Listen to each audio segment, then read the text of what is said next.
Don't be nervous. Nice question for you. Stuart, your business is heavily based around the use of social media.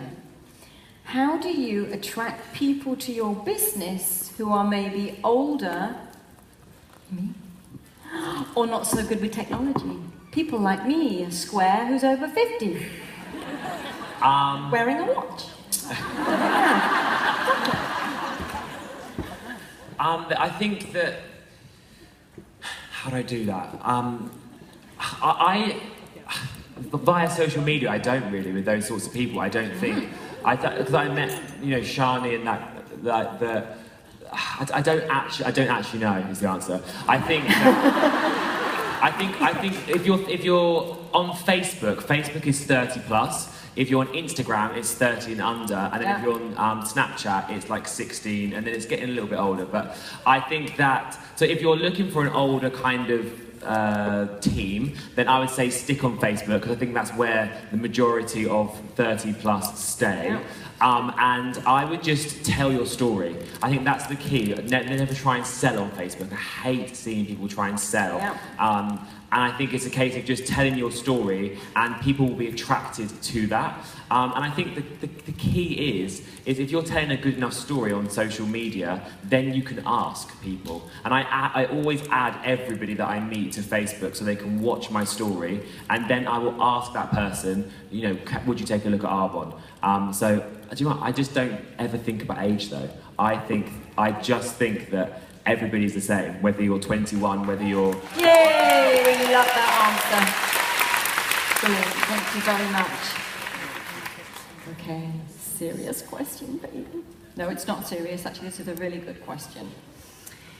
Ian, if you had the chance to start your Arbonne journey all over again, what one thing would you do differently, and why? Nothing.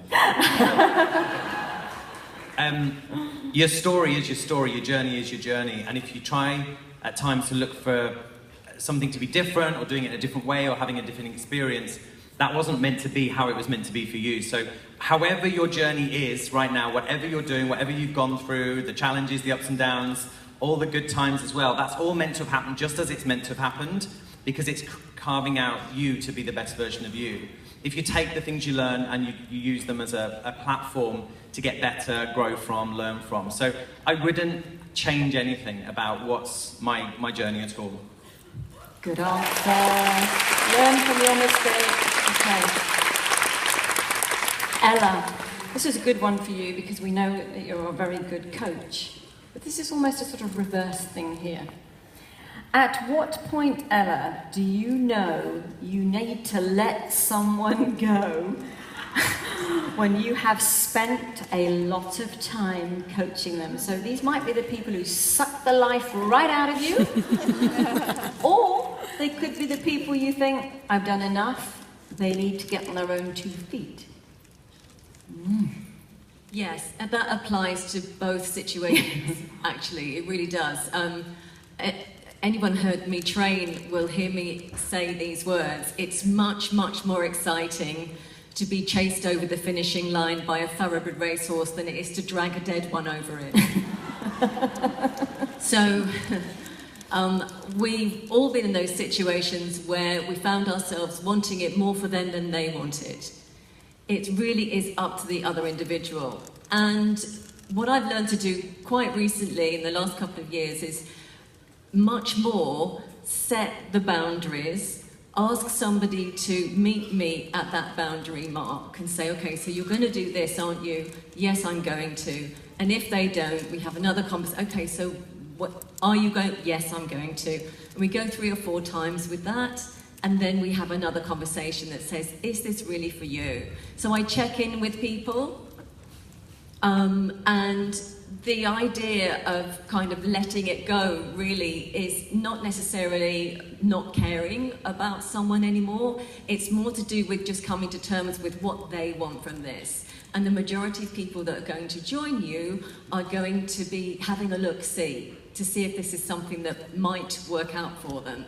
Seldom are they going to be the people that go, I'm going to make this work no matter what, this is it, I'm doing this. So, you know, give it time with people. The way to check yourself on that, when you're like squeezing the life out of that one person that has still got a heartbeat in your in your business, the best antidote for any of that is to sponsor more people. Because if you are relying on and waiting for those one or two people to do something, you know, to make it happen for you, then really you haven't got enough going on. So let it go when they really are giving you those indicators, but you're letting go of the I need it from you, and you're just saying, I'm always here, the doors are always open. You walk through and ask me next time you need it. Lovely answer.